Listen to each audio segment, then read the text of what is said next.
Ini lebih kepada langsung karena mirip-mirip ini saya lihat penjelasannya. Tapi saya lebih menyempurnakan sedikit tentang konsep tauhid karena di Pendeta Moses bertanya, kok saya belum mendapatkan penjelasan tauhid dalam perspektif logika gitu kan. Walaupun di awal tadi saya sudah menjelaskan sekilas, memahami konsep Tuhan satu itu sangat mudah sekali, yaitu dengan analogi tadi, di dunia ini saja kalau sempat ada 2 pemimpin atau 3 pemimpin, itu pasti terjadi kehancuran. Ini adalah sudah masuk wilayah logika berpikir. Nah, saya mau kasih penjelasan logikanya bagi 2 pendeta. Saya dulu pernah berdebat dengan pendeta juga, memberikan satu analogi tentang konsep Tritunggal itu. Dia bilang, dikasih analogi, Tritunggal itu diibaratkan dikasih satu tamsil seperti sebuah rokok. Kebetulan rokoknya Ji Samsu waktu itu. Dia bilang, Ustadz, rokok ini terdiri dari 3 unsur. Di situ ada kertas, ada tembakau, ada cengkeh. Ini yang bernama rokok. Jadi rokok itu 3 unsur. Begitulah Tuhan itu. Ya, 1 oknum, 3 pribadi. Dia bilang gitu. Jadi ada kertas, ada cengkeh, ada tembakau. Itulah yang bernama rokok. Lalu saya minta maaf kepada pendeta yang bersangkutan. Mohon maaf Pak Pendeta, bolehkah saya ambil rokok ini? Dan bolehkah saya cincang-cincang rokok ini? Boleh. Saya cincang. Begitu saya pecah, saya ambil dulu kertasnya. Pak Pendeta, ini apa namanya? Dia bilang kertas. Oke. Lalu saya ambil cengkehnya. Pak Pendeta, ini apa namanya? Cengkeh. Rokokkah ini? Oh tidak, cengkeh. Lalu saya ambil tembakau. Ini Pak Pendeta apa? Dia bilang tembakau. Rokokkah ini? Tidak. Oh ternyata dia baru bernama rokok ketika diaduk menjadi satu kesatuan, itu namanya rokok. Tapi ketika dipisah unsur-unsurnya, dia kembali kepada zat awal, bahwa dia adalah kertas, bahwa dia adalah tembakau, bahwa dia adalah cengkeh, tidak bernama rokok. Jadi bagi saya ini logikanya tidak masuk ini. Bagaimana Tuhan itu menjadi satu kesatuan ketika digabung, ketika dipisah unsur-unsurnya, itu tidak menjadi bernama Tuhan lagi. Dan memang kalau kita baca Alkitab, ya, dibaca Alkitab. Kalau tadi Pak Pendeta Moses mengatakan atau Pak Murali mengatakan kalian tidak punya otoritas untuk menafsirkan kitab suci kami. Saya pikir kitab suci itu harus terbuka, dibaca, dipahami, dikoreksi oleh siapa saja. Dan Al-Quran kami sangat terbuka. Dan Allah katakan, walaqad yassarnal Qur'ana lidzikri fahal mim mudzakir. Allah menurunkan bagi kami umat Islam pedoman hidup yang sangat mudah. Ya, mudah. Yang penting standar untuk memahami kitab suci itu harus ada latar belakang ilmunya, ada standarisasi di situ. Jadi menurut saya ketika dipisah unsur-unsur, contoh Pak Pendeta selalu mengatakan itu satu pribadi, ya, satu substansi 3 pribadi. Saya kalau kita kembali kepada Alkitab, kita temukan di dalam Alkitab itu terpisah, ada oknum Bapa, ada oknum Anak, dan ada oknum Roh Kudus. Ini sebenarnya oknum yang berbeda, tidak satu. Ya, contoh Yesus, ya, di dalam Injil Lukas pasal 4 ayat 41 dikatakan sebagai anak Allah. Anak Allah berarti berpisah dengan Bapa, anak Allah. Ini oknum yang kedua nih. Sedangkan di ayat yang lain dalam Injil Matius pasal 5 ayat 9 dikatakan, berbahagialah segala orang yang mendamaikan orang, karena mereka itu akan disebut anak-anak Allah. Jadi sebenarnya definisi anak bukan dengan pendekatan biologis, tapi pendekatan secara teologis. Nah kalau anak, contoh dalam Islam dikatakan Abdullah, hamba Allah, anak juga. Tapi bukan anak secara biologis. Lalu apa bedanya? Berarti di dalam Alkitab sendiri banyak yang disebut anak. orang yang mendamaikan disebut anak, bahkan Israel itu adalah anak yang paling tunggal disebutkan di dalam Alkitab. Ya, anak yang paling tunggal adalah Israel. Saya tidak tahu Yesus anak yang keberapa itu. Maka kita harus memahami bagaimana logikanya. Ini adalah oknum yang terpisah. Ada oknum bapak, ada oknum anak, dan anak jangan dipahami bersatu dengan bapak. Itu keliru. Kenapa? Karena di dalam Alkitab begitu banyak dalil yang kita temukan. Orang yang mendamaikan disebut anak-anak Allah. Orang Israel juga dikatakan anak-anak Allah. Tapi jangan dipahami anak itu bersatu dengan bapak. Tidak. Bagaimana Anda melogikakan ini? Kalau bisa, ya saudara-saudaraku umat Nasrani, jangan mendominasi agama itu dengan pendekatan akal semata. Jadi, maka dalam Islam kami selalu mendahulukan nas, dalil nakli namanya. Baru nas ini bisa dipahami dengan akal. Jadi kalau akal lebih dominan daripada nas, itu bahaya. Nah, saya mengutip ini kan dalil, ada nas. Nah, ada nasnya tertulis di dalam Alkitab sendiri. Sebenarnya itu berpisah oknum bapak dengan oknum anak. Yang kedua, di dalam iman Nasrani dikatakan, tadi sudah disebut Pentekoste, Yesus tidak berdosa, tapi dia hadir dalam rangka menebus dosa. Pertanyaan saya begini, bukankah Yesus itu datang pada abad awal-awal Masehi? Berarti sebelumnya itu ada manusia yang melakukan dosa. Yang melakukan dosa pertama sekali kan Adam, dan keturunannya tentu berdosa. Sedangkan penebus dosa datang sekian ribu tahun kemudian. Pertanyaan saya, siapa yang akan mengampuni dosa orang-orang yang terdahulu itu? Karena belum ada yang juru selamat mengampuni dosa. Siapa yang akan mengampuni dosa mereka? Dan di mana letak keadilan Tuhan di situ? Kalau toh kemudian orang yang terdahulu dihukum masuk neraka karena belum datang juru selamat, juru yang mengampuni. Saya pikir ini dalam sejarah yang kita baca, penyalipan yang saya baca, tidak ada kaitannya dengan pengampunan dosa. Karena itu adalah hukuman yang terberat dalam sejarah zaman kuno dulu. Orang-orang zaman dulu sebelum Yesus lahir, kalau pelaku-pelaku kejahatan yang kelas kakap dikasih hukuman, disalib. Dan salib itu adalah bentuk hukuman yang sangat menderita. Beda dengan orang dihukum gantung, langsung mati. Dihukum pancung, langsung mati.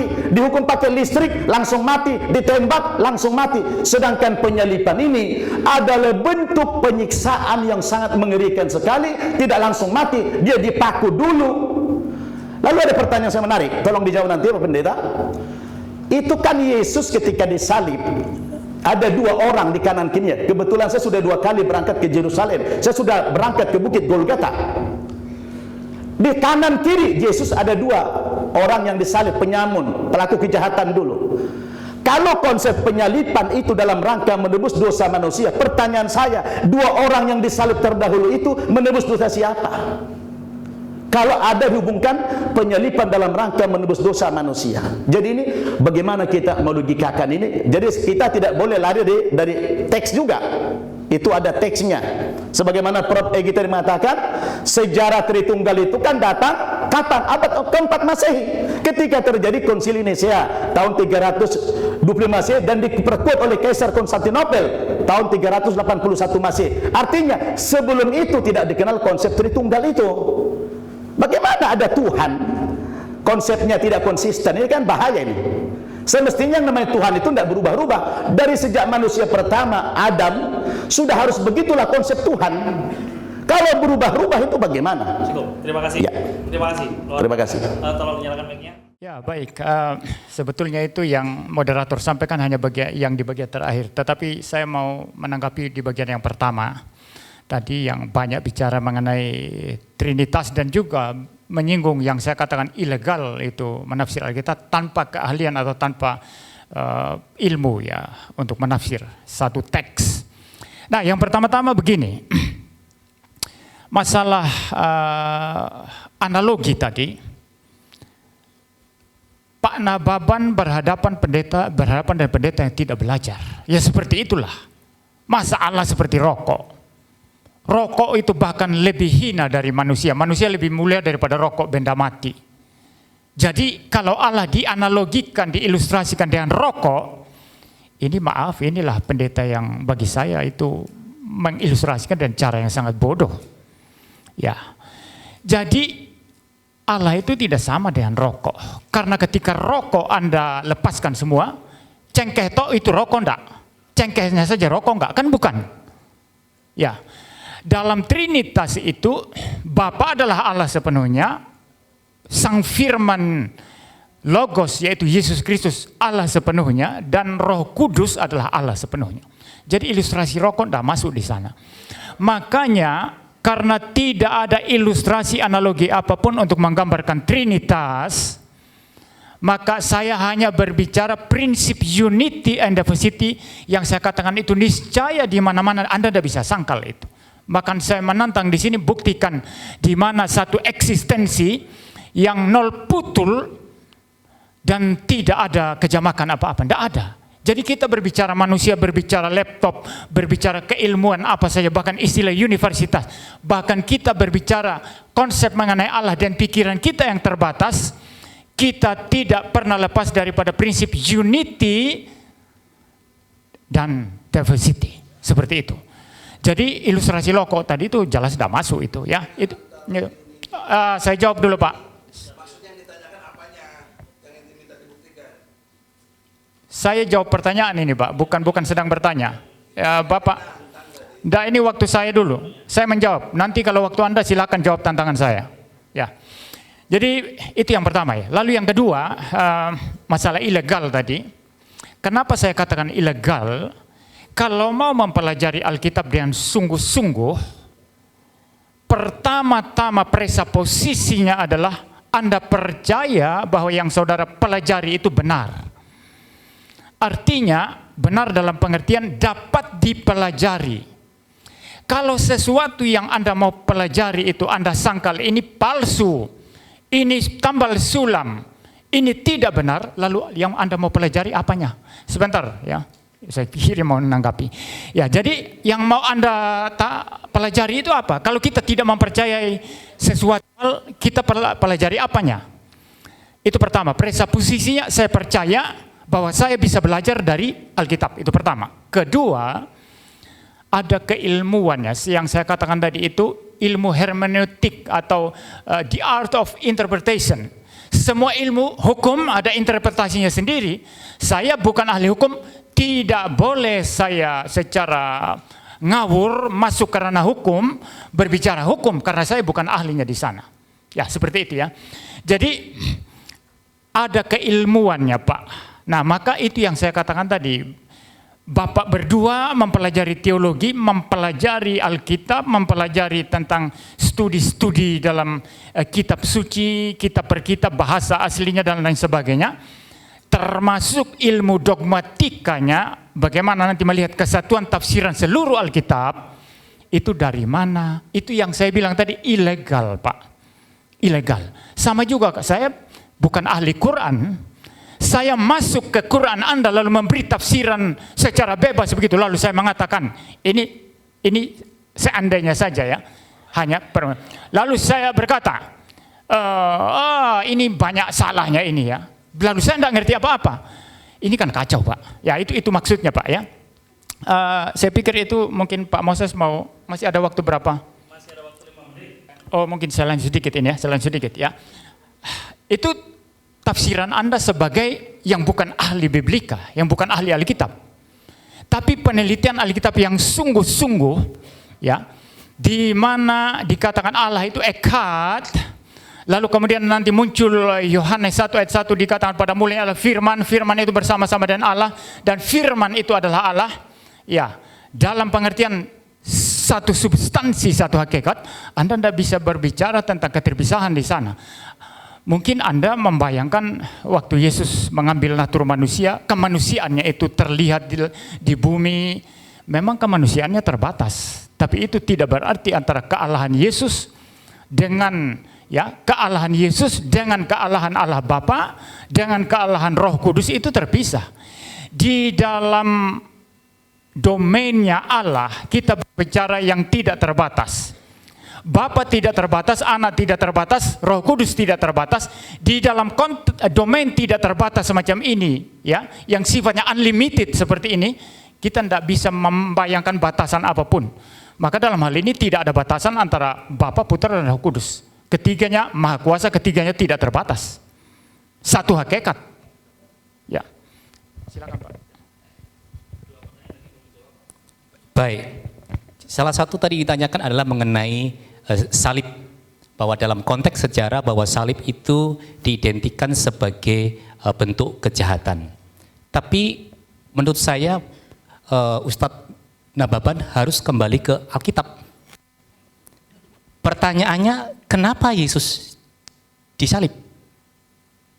Apakah karena Yesus berbuat salah? Tapi bukannya Yesus itu disalibkan dalam konteks Yahudi karena dianggap bahwa Yesus itu menyamakan dirinya dengan Allah. Bahkan dalam Alkitab sendiri dikatakan sampai pemimpin pemerintah pada waktu itu dia cuci tangan, nggak mau, karena tidak ditemukan kesalahan. Tapi orang Yahudi yang minta salibkan dia, salibkan dia. Jadi tidak ada satupun hukum Romawi yang dilanggar oleh Yesus. Tapi yang dilanggar, yang dianggap melanggar adalah orang Yahudi yang memaksa pemerintah pada waktu itu secara historis. Karena menganggap Yesus itu, menganggap dirinya sama dengan Allah. Itu yang terjadi secara historis. Kalau Ustadz Nababan kembali ke Alkitab, karena pernah jadi Kristen. Itu faktanya yang ada. Tapi yang kedua tadi jelas bahwa yang disalibkan bernama Yesus orang yang berbuat jahat. Dan kalau Ustadz Nababan baca juga loh, malah yang satu mengatakan kalau bisa aku bersama-sama dengan engkau ya. Ada keselamatan yang memang diberikan oleh Yesus dengan peristiwa salib itu. Pertanyaannya, mengapa kok peristiwa salib diperlukan dalam konteks itu? Ya karena pada konteks pada waktu itu untuk memberikan satu tanda bahwa betapa begitu besarnya kasih Allah kepada manusia yang paling jahat itu, menggunakan hukum yang pada waktu paling jahat. Tujuannya supaya apa? Orang yang paling jahat tidak ada alasan dosaku terlalu besar, tidak ada dosa yang tidak bisa ditebus. Makanya mengapa yang paling jahat itu malah dipakai pada konteks itu, supaya manusia yang merasa berdosa, yang paling jahat itu merasa bahwa oh ya, ada kasih yang ditawarkan, pengampunan yang begitu besar. Ada lagi Pak yang belum? Adam lahir lebih dulu ribuan tahun sebelum Yesus, siapa yang menebus dosanya? Ya, saya Sorry, sama satu lagi, sebelum Konsili 325 yang melahirkan konsep Trinitas, konsep ketuhanan dalam kekristenan seperti apa? Saya jawab yang terakhir. Yang dipertanyakan itu adalah tentang penjelasan tentang Tritunggal atau Tritunggal. Kalau mengenai konsep, bukankah tadi saya sudah tampilkan di semua kitab saya, kitab suci Kristen semua tadi ada. Sudah ada. Saya membaca artikel jurnal, katanya juga tauhid tidak ada dalam Al-Quran. Katanya, saya nggak tahu ya, tapi saya baca artikel jurnal ilmiah nih. Begitu. Tauhid. Istilah tulisan, oh tauhid ada di Al-Quran, begitu Prof. Begitu. Nah, kita muncullah konsep tauhid, sama dengan konsep Tritunggal ini. Tapi tetap kalau katakan tadi, fakta-fakta tentang dasar-dasar referensi, saya tampilkan banyak banget tadi dong. Jadi kalau dituji sudah clear jawaban saya ya. Ya, lalu yang tadi yang terakhir tentang bagaimana dengan Adam. Ini yang kadangkala memang belum clear ya, bahwa dalam konteks agama Wahyu bahwa ada Yahudi, Samawi, dan waktu itu ada korban-korban. Itu secara hukum wahyunya itu progresif kan. Secara bertahap, dan saya kira semua penyampaian wahyu secara progresif, tidak langsung satu detik jadi. Tapi ada proses yang ada. Oke. Oleh karena itu, dalam konteks perjanjian lama jelas bahwa ada hal yang menjadi tuntunan bagi manusia pada saat itu, bagaimana mendapatkan pengampunan. Tapi secara progresif berangsur-angsur wahyu dilengkapi, bahkan kalau kita juga objektif, ternyata juga ada wahyu yang terakhir yang umat Islam percayai. Mengapa harus mempertanyakan tentang progresif wahyu di kami. Bahwa waktu itu belum ada Yesus. Bagaimana? Ya terus berjalan sesuai dengan apa yang dinyatakan oleh Allah tentang bagaimana memperoleh pengampunan itu. Baik, terima kasih.